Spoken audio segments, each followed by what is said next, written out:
जी, जिस तरीके से अभी सर ने भी कहा कि अमेरिका जो है वो एग्रेसिव है इस वक्त और कोई मौका नहीं चूकेगा, बार बार ये चीज़ें निकल कर आ भी रही हैं। लेकिन ईरान की तरफ से एक कॉन्ट्रडिक्टरी सी सिचुएशन दिख रही है। ईरान ने ये भी कहा है कि हम युद्ध के लिए भी तैयार हैं एंड एज वेल एज हम डायलॉग भी चाहते हैं। तो ये क्या मैं इसको थोड़ा आपसे समझना चाहूंगी सर।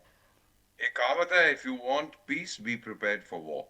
ईरान वही करने की कोशिश कर रहा है। मैं जंग के लिए तैयार हूं, मैं शांति चाहता हूं। वो कोई शांति मांति नहीं चाहता है। ये जो मुल्ला है 90 साल का, 85 साल का, खमेनी, इसको पता भी नहीं क्या हो रहा है। ये सब वो ईरान रेवोल्यूशनरी गार्ड कोर कर रहा है, जो शाह के टाइम की सवा का नया इनकारनेशन है। मेरा अपना मानना है मैम, ये बम मारेगा, सत्ता पलटेगी, और जो ईरान में भी बहुत से लोग हैं जो मुखालफत कर रहे हैं, और विदेशों में बहुत से ईरानी बैठे हैं जो मुल्ला रेजीम से भाग गए थे, ये वापस आएंगे। इलेक्शंस वहां करवाई जाएंगी। संयुक्त राष्ट्र संघ का हाथ मरोड़ा जाएगा कि जाइए इलेक्शन कराइए, और उसके बाद इसके अंदर से कोई नई सरकार आएगी। याद रखिए, डोनाल्ड ट्रंप ने यह भी कहा था, मेक ईरान ग्रेट अगेन, यानी अब उसको डेमोक्रेसी बनाओ, उसको अमीर बनाओ। आप सहमत है नहीं है, ये उसका इरादा है। मैं देख रहा हूं जो इसने सीखा है कि अफगानिस्तान में क्या होता है। 20 साल मैंने तालिबान को निकालने के लिए 20 साल बर्बाद किए, और उसके बाद तालिबान को वापस आओ डार्लिंग दे के मैं चला आया वहां से। सो मेरी फीलिंग है, there will be elections, probably कोई अंतरराष्ट्रीय ऑर्गेनाइजेशन उसको, मैंने देखा है कई बार, मैं खुद इसमें इन्वॉल्व रहा हूं, वो करेगा। कोई ना कोई आएगा वहां पे, गवर्नमेंट बनाएगा। अब वो आपका गवर्नमेंट एनालिसिस चलेगी कि क्या नहीं, दैट्स कहता अ है, क्या डिफरेंट अमेरिका के आगे ईरान टिक पाएगा सर? सवाल नहीं पैदा होता। Not a chance in health. अभी मैं देख रही हूँ सुरेंद्र सिंह लाली जी मुस्कुरा रहे हैं, वो आपके हर बात पे मुस्कुराकर ही जवाब दे रहे हैं। या तो वो इत्तेफाक रख रहे हैं बात से, या फिर उनको समझ में नहीं आ रही है कि क्यों को ये बात कह रहे हैं। आपका क्या पक्ष है इस पर सुरेंद्र सिंह लाली जी?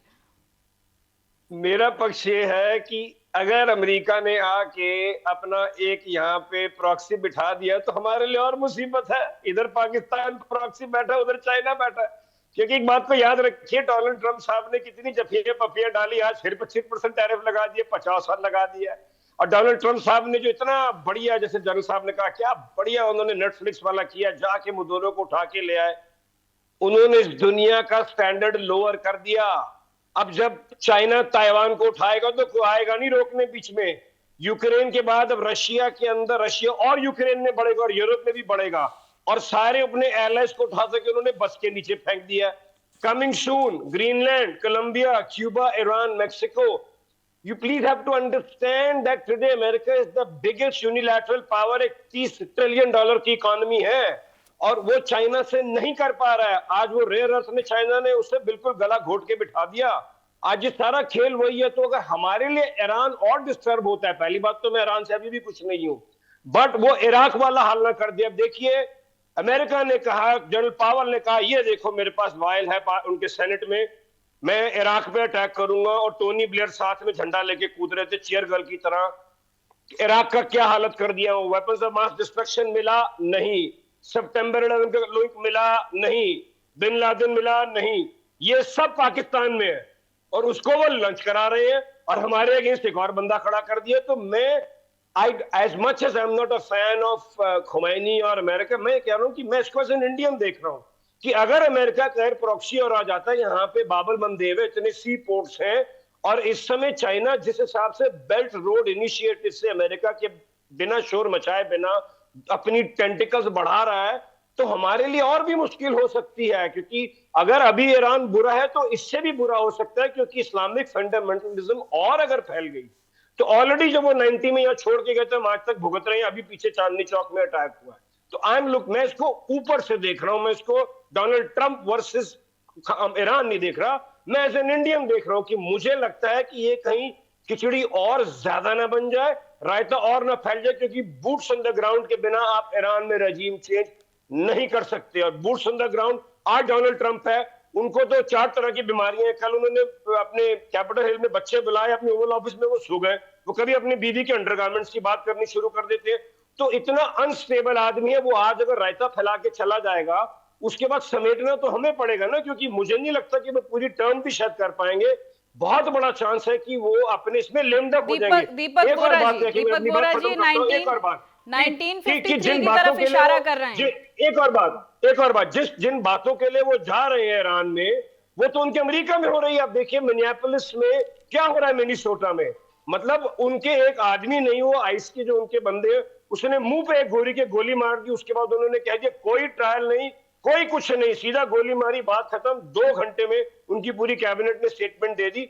तो this is a very dangerous situation. America ने पूरी दुनिया को खोल दिया है। आप देखिए डेनमार्क का जो सवेरे वहां गया था, वो किस जी। तरीके से बेआबरू होकर निकला है बाहर। ठीक है। अब देखिए वो अपनी यूरोप अपनी फोर्सेस वहां भेज रहा है। तो ये ठीक है। खित्ते को डिस्टर्ब कर रहे हैं, सप्लाई चेन डिस्टर्ब होंगी, सी रूट डिस्टर्ब होंगे, ठीक है। तो उसमें सब होंगे। और हम कोई बहुत बढ़िया नेबरहुड में नहीं है, हम अमेरिका की तरह नहीं है ठीक है। कि 6 घंटे यहाँ और 6 घंटे यहाँ चले जाओ, कोई वो एनिमी नहीं है। हमारे तो जगह जगह साथ में लोग बैठे हमें नोचने के लिए।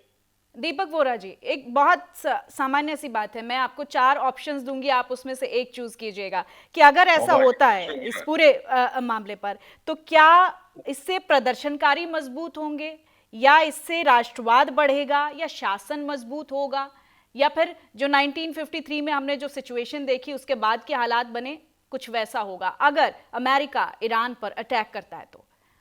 None of the above. Regime change होगा वहां पर। ओके। पीरियड। और ये बड़ी बड़ी बातें हैं कि ये वहां एक और दुश्मन बैठ जाएगा। अरे दुश्मन तो वहां पेरू में भी बैठ जाएगा हमारा। मुझे 52 साल हो गए हैं सर, क्षमा करिएगा लाली साहब, कूटनीति में जो आप कह रहे हैं that is totally contradictory to international relation. अगर आप वफादारी चाहते हैं ना इंटरनेशनल बिल्कुल रिलेशन, बिल्कुल। तो बाजार से कुत्ता खरीद के ले आइए, वो आपको वफादारी देगा। जो आप घर में कहते हैं करते हैं और जो दूसरों को भाषण देते हैं, उससे कोई फर्क नहीं पड़ता। आपने नाम सुना है संयुक्त राष्ट्र संघ का सर? वो सो गई है। क्या बोली वो वेनेजुएला के? I am deeply concern. Iran के बारे में क्या बोले? I am deeply concern. कल उसने पैसे देने बंद कर दिए, वो मर जाएगी संयुक्त राष्ट्र संघ। So ma'am, in international relations आज की जो हमारी सिस्टम है, ये इंटरनेशनल ऑर्डर, ये वो सब डिसऑर्डर है। ताकत है, आजमाओ। अगर ये आपकी मुखालफत कर रहा है, बाहर निकाल के फेंक दो उसको। Major that general is the retired A K reality. Siwach जी, आपका क्या रुख है इस पर? देखो, एक चीज आप समझनी चाहिए, आप हर एक चीज को एक चीज देखें कि ईरान एक प्रकार से आज पूरे वर्ल्ड के लिए बहुत डेंजरस है।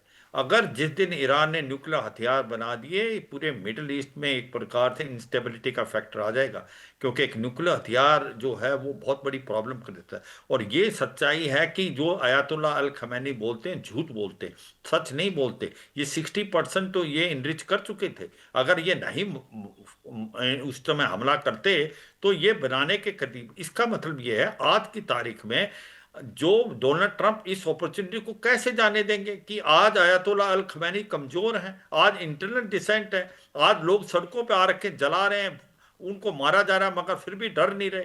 तो ऐसे में ये सोचना कि अब वो कुछ ना कुछ पैक्ट साइन करके छोड़ देंगे, ये नहीं होगा।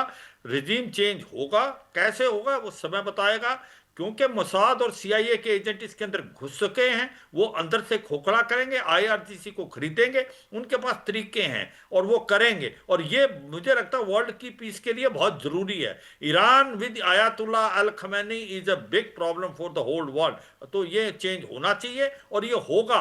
और मैं बताता हूं कि इस डोनाल्ड ट्रंप जो बातें करते हैं, कई चीजें वो उनका बोल ज्यादा देते हैं, मगर उनके अंदर अहमियत है। डेनमार्क से वो ग्रीनलैंड ले रहे हैं, वो इसलिए नहीं करे कि भाई पकड़ लेंगे, वो कह रहे हैं कि हमें ग्रीनलैंड इसलिए चाहिए कि वहां पर रशिया और चाइना दबदबा बना रहा है। आर्कटिक आज सी लेन खुल के वहां, आज ये सबसे शॉर्टेस्ट रूट है यूरोप से लेके अमेरिका के लिए। तो सच्चाई है, बदलता हुआ ये सारा स्ट्रेटेजिक इन्वायरमेंट है, इसमें अमेरिका अपना दबदबा बनाएगा। चीन और रूस का आप जिक्र कर रहे हैं, चीन और रूस का आप जिक्र कर रहे हैं, तो क्या एक ये शक्ति संतुलन देखा जाए? अगर ऐसा होता है तो एक शक्ति संतुलन होगा?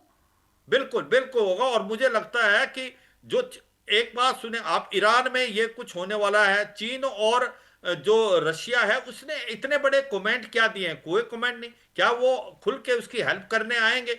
ऐसा कुछ नहीं लगता, क्योंकि न्यूक्लियर ईरान किसी को नहीं चाहिए।